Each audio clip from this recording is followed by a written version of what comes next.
Halo teman-teman semua. Sekarang kita akan melanjutkan pembahasan untuk fungsi produksi selanjutnya ya. Jadi tadi diingat ada 5 ya. Ada kubikel, Hourglass, yang udah kita bahas kubikel, linear, perfect complement atau kubikel, perfect substitute atau linear dan perfect complement atau Leontief. Berbeda ya Leontief perfect complement dengan a generalized production function yang kasus khusus di mana nilai elasticity of substitution-nya sama dengan 2. Nah, sekarang kita akan membahas untuk fungsi Cobb-Douglas. Oke. Nah, ini ceritanya kita ini dulu ya, ke fungsi Cobb-Douglas yang dia ceritanya lebih dari 2 input. Ini ceritanya fungsi produksinya adalah Q sama dengan jadi Q dipengaruhi oleh K, L, E gitu ya. Nah, ini sama dengan A dikali K pangkat A kecil dikali L pangkat B kecil dikali E pangkat 1 min A dikurang B, seperti ini. Oke. Nah, yang menjadi pertanyaan, misalnya kita diminta untuk, oh ya, sebelumnya ceritanya K dan L kita udah tahu ya, capital labor. Nah, ini ceritanya E-nya ini adalah energi. Nah, apa arti dari A ya? Kan kalian udah, kalau dulu di utility, misalnya fungsi Cobb-Douglas tuh X pangkat alpha dikali Y pangkat beta. Atau misalnya yang lebih jelas, kalau dia itu constant return to scale, itu jadinya X pangkat theta dikali Y pangkat 1 min theta gitu ya. Nah, tapi nggak ada unsur A ya. Kalau di fungsi produksi itu mulai ada unsur A. Nah, sebenarnya kalau utility ada A juga sebenarnya nggak salah sih, tetap Cobb-Douglas. Tapi di utility jarang sekali kita menemukan fungsi Cobb-Douglas itu ada A di depannya. Tapi di fungsi produksi hampir pasti kita temukan A. Maksudnya nilai A itu tetap ada. Sekalipun A-nya itu nggak ditulis, itu berarti asumsinya A sama dengan 1. Ya. Tapi kalau A tidak sama dengan 1, pasti ditulis angkanya berapa selain 1 itu. Oke. Nah, pertanyaannya A itu menunjukkan apa? Ya, A pada fungsi Cobb-Douglas itu menunjukkan teknologi.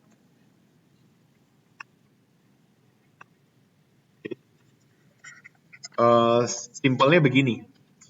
Misalnya kita gunakan capital labor dan energi pada level tertentu. Apa dampaknya terhadap output yang dihasilkan jika nilai A-nya itu berbeda? Taruhlah ada A1 dan A2, misalnya A1 itu lebih tinggi dari A2. Kira-kira kalau A1 itu yang dihasilkan adalah Q1 dan menggunakan teknologi kedua atau A2 itu akan menghasilkan Q2, kira-kira Q1 sama Q2 mana yang lebih gede? Jawabannya adalah kan capital, labor, dan energinya sama dengan parameter yang sama. Ya. Berarti nilai A yang berbeda akan menghasilkan output yang berbeda. Semakin tinggi nilai A, semakin tinggi nilai kuantitasnya. Jadi ketika A1 lebih besar dari A2, Q1 lebih besar dari Q2. Nah, jadi teknologi di sini punya peran penting bahwa dengan capital labor yang sama, output yang dihasilkan itu bisa berbeda. Seperti itu. Oke.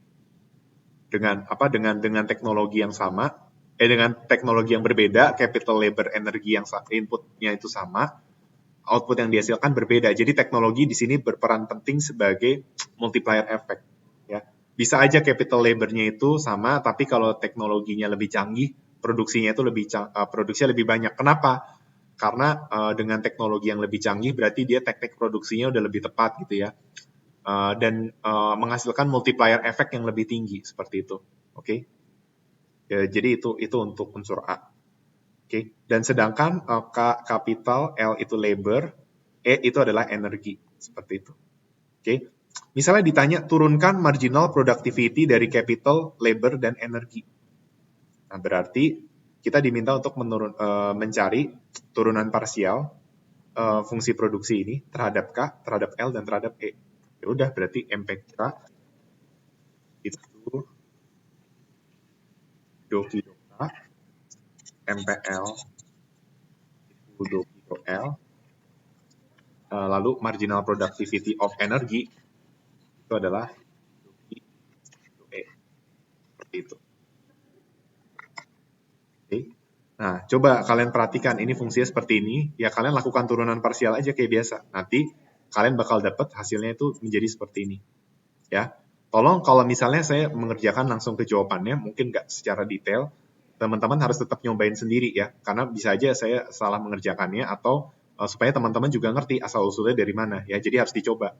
Ya, nanti dapat MPK-nya itu adalah A dikali A besar dikali K pangkat A kurang 1 dikali L pangkat B dikali E pangkat 1 dikurang A dikurang B. Seperti itu.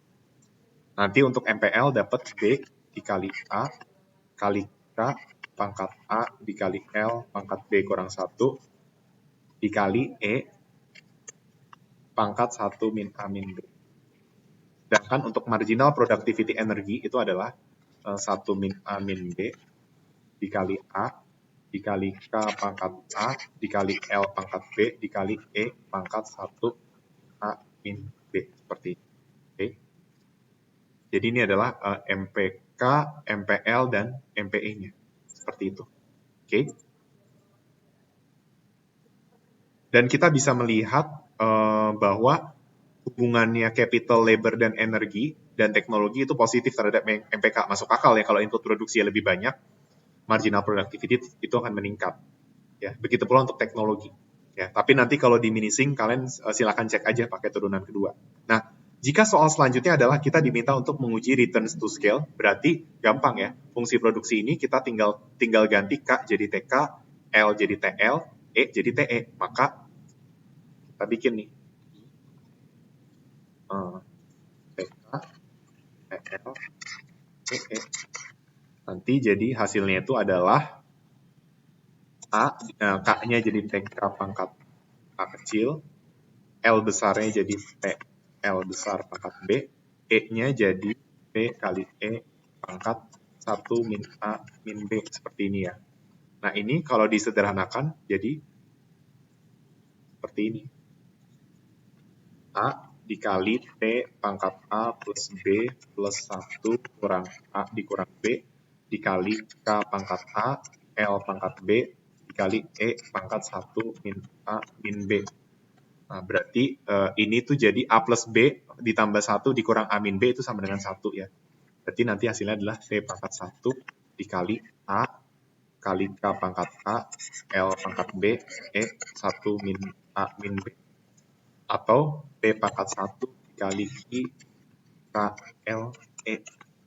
Nah, berarti ini menunjukkan bahwa dia adalah constant return to scale. Karena hasilnya adalah T pangkat 1. Seperti itu ya. Oke, jadi itu adalah contoh kasus untuk salah satu contoh untuk COP12. Nah, sekarang bagaimana kalau seandainya, nah sekarang kita buat latihan nih. Misalnya fungsi produksinya diganti ya. Sekarang kita kembali ke dua input. Misalnya sama dengan 2K pangkat 0,5, L pangkat 0,5. Nah, coba buktikan dia itu, ini berarti teman-teman bisa nebak ya, hasilnya pasti constant return to scale. Karena kalau COP12, kita totalin aja parameternya, kalau ditotalin sama dengan 1, dia pasti CRTS. Nah, sekarang coba dibuktikan bahwa dia itu CRTS. Nah, saya nggak akan coba, saya akan minta teman-teman untuk coba sendiri, biar ngerti. Lalu coba turunkan MPL dan MPK. Silakan coba sendiri. Oke, seperti itu. Nah, sekarang yang saya akan bantu kalian itu adalah ketika kalian, ini ada contoh soal yang sebenarnya mungkin kalian juga bisa kerjakan, tetapi saya akan coba bantu. Jadi ceritanya itu dikasih tahu bahwa isoquant itu sama dengan 100.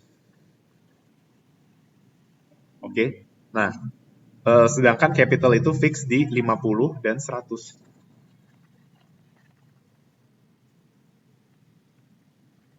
Nah, intinya kita diminta untuk mencari, untuk menggambarkan isoquant curve dengan informasi K1 dan K2 ini.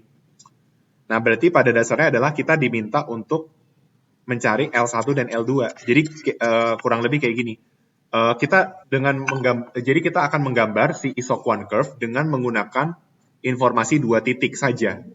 Di mana ketika K-nya 50, L-nya tertentu, K-nya 100, L-nya tertentu. Nah, yang jadi masalah kita tidak tahu L saat K-nya 50 dan kita tidak tahu L saat K-nya 100. Nah, disinilah kita akan cari berapakah L ketika K 50 dan berapakah L ketika K-nya 100. Dengan cara apa? simpelnya adalah dengan dekomposisi. Ya. Yang dimaksud dengan dekomposisi adalah kita udah tahu nilai Q-nya berapa, kita juga tahu nilai K yang given itu berapa. Nah, yang mau kita cari adalah nilai L-nya. Ya udah, kita dekomposisi aja. Berarti 100 sama dengan 2K pangkat 0,5 dikali L pangkat 0,5. Jadi nanti kita bakal dapat nilai si L-nya. Oke. Nanti bakal dapat L-nya. Atau sebenarnya ini juga bisa diurai. Ini jadi L. Kan ini kan Q sama dengan 2K pangkat 0,5 dikali L pangkat 0,5 kan. Nah ini berarti artinya L pangkat 0,5 sama dengan dibagi 2K pangkat 0,5. Nah berarti ini bisa kita ubah jadi ini dikuadratin gitu ya. Berarti nanti dapat L sama dengan I per 2K pangkat 0,5. Nah, teman-teman, tapi dikuadratin. Nah, teman-teman bebas mau pakai cara 1 atau cara 2, itu sama aja hasilnya. Ya, kalau saya lebih suka pakai cara yang kedua, bukan sebenarnya ini juga jatuhnya dekomposisi juga ya. Tapi bedanya saya persamaannya itu saya ubah dulu. Jadi karena saya mau cari L dengan Q dan K yang ditentukan. Atau ini bisa kita sebut titik isokuannya. Kayak gitu. Ya, jadi kalau saya lebih prefer ngerjain kayak gini, tapi teman-teman juga boleh ngerjain pakai cara kayak gini, sama aja ya hasilnya. Oke. Nah, berarti dapat kan ini persamaan L-nya, berarti tadi Q-nya harus 100, K-nya itu 50. Nah, ini dikuadratin. Nah, nanti dapat hasilnya adalah 50. Nah, berarti kita bisa menarik kesimpulan untuk L1 itu 50. Artinya, ketika capital sebesar 50, maka lebar yang digunakan itu sebesar 50. Nah, sekarang kita mau cari berapakah lebar ketika capital 100. Ya udah, kita tinggal ganti si capitalnya jadi 100. Ini jadi 100. Nanti teman-teman bakal dapat hasilnya itu sama dengan 25. Berarti L2-nya sama dengan 25. Nah, ini sesuai dengan ini ya, prinsip dari isoquant curve, di mana ada trade-off ketika kita ingin menambah salah satu input produksi, maka kita harus mengurangi input produksi yang lain. Ketika capital ditambah, labor harus dikurangi, seperti itu. Nah, dari informasi ini bisa nggak kita gambar isoquant curve? Bisa. Jadi caranya kayak gini.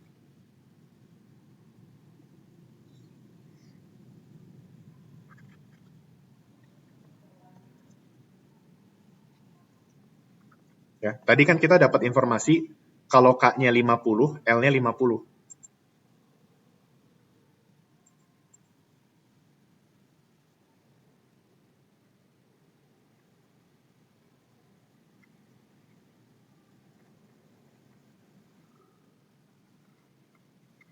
Terus ketika L-nya 25, K-nya 100.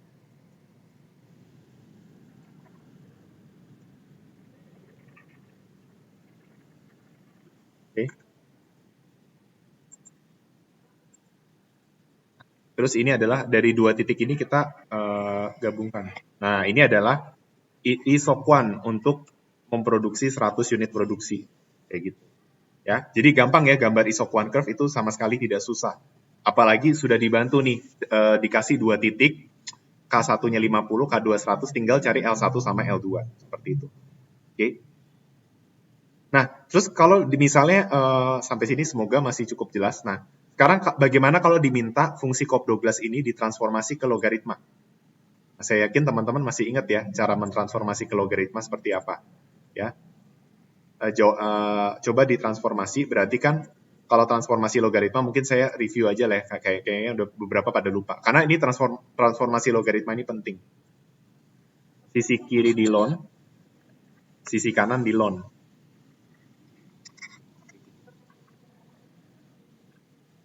Nah, ini di ln hasilnya adalah ln 2. Ingat aturannya ya, kalau logaritma atau ln ABC itu adalah logaritma atau ln ABC itu adalah logaritma A ditambah logaritma B ditambah logaritma C. Seperti itu. Oke. Berarti apa namanya? Ini bisa kita ubah jadi ln 2 ditambah ln K ln K pangkat 0,5 ditambah ln L pangkat 0,5. Nah, ln K pangkat 0,5 ini bisa kita ubah jadi kayak gimana? Nah, ingat, misalnya log 2 kuadrat. Misalnya log 10 kuadrat. Ini kan hasilnya adalah 2 kan. Ini kan sama aja kayak 2 kali log 10. Berarti kita dapat aturan log A pangkat B sama dengan B kali log A. Ya, berarti si ln K pangkat 0,5 ini kita ubah jadi 0,5 ln K. Jadi ln 2 ditambah 0,5 ln K. Ditambah ln L pangkat 0,5 itu jadi 0,5 ln L. Nah, ini bisa disederhanakan jadi ln 2 ditambah 0,5 dikali ln K ditambah ln L. Ya, jadi ini adalah bentuk transformasi logaritmanya, ya, yaitu ln 2 ditambah 0,5 ln K ditambah ln L. Atau bisa kita ubah jadi seperti ini. 0,5 dikali 2 ln 2 ln K ln L. Karena hasilnya gini. Nah, ini bentuk yang paling sederhana, bebas saja ya mau kayak gitu. Cuma penyederhanaan matematis saja ya. Oke. Dan nanti elasticity of substitution-nya juga kita ceritanya misalnya mau membuktikan nih kan, ini fungsi Cobb-Douglas-nya constant return to scale kan. Nah, teman-teman udah tahu bahwa Cobb-Douglas itu elasticity of substitution-nya sama dengan 1. Nah, berarti teman-teman bisa membuktikan nih. Tadi rumus elasticity of substitution yang kasus constant return to scale itu adalah FK dikali FL dikali F dikali FK, L. Nah, coba teman-teman cari MPK-nya berapa, MPL-nya berapa, fungsi produksinya kayak gimana, dikalikan dengan turunan MPK terhadap L. Nah, ini nanti hasilnya bakal sama dengan 1. Seperti itu. Oke. Untuk elasticity of substitution sama dengan 1. Dan nanti interpretasinya berarti kalau elasticity of substitution 1, berarti kalau MRTS berubah 1%, maka K per L-nya akan berubah 1%. Atau dia mau bilang bahwa kalau kalian dulu ingat konsep utility, kalau harga barang, ya kan perubahan harga barang itu persentase perubahan harga barang, X itu hanya mempengaruhi penurunan kuantitas barang X saja. Nah, di Cobb-Douglas juga sama. Jadi kalau misalnya harga capital naik 1%, kuantitas capitalnya turun 1% kayak gitu. Sebenarnya sama aja ya. Oke. Nah, ini teman-teman kerjakan sendiri aja untuk elasticity of substitution. Oke. Nah, kalau misalnya disuruh nyari MRTS gimana? Ya udah, MRTS mah tinggal MPL per MPK. Oke. Jadi seperti itu. Nah, jadi paling itu aja untuk fungsi Cobb-Douglas. Nah, untuk selanjutnya kita akan mencoba untuk masuk ke fungsi constant elasticity of substitution. Atau mungkin nanti ada penjelasan lain yang masih berkaitan dengan fungsi produksi. Oke. Sekian dari penjelasan saya. Terima kasih atas perhatiannya.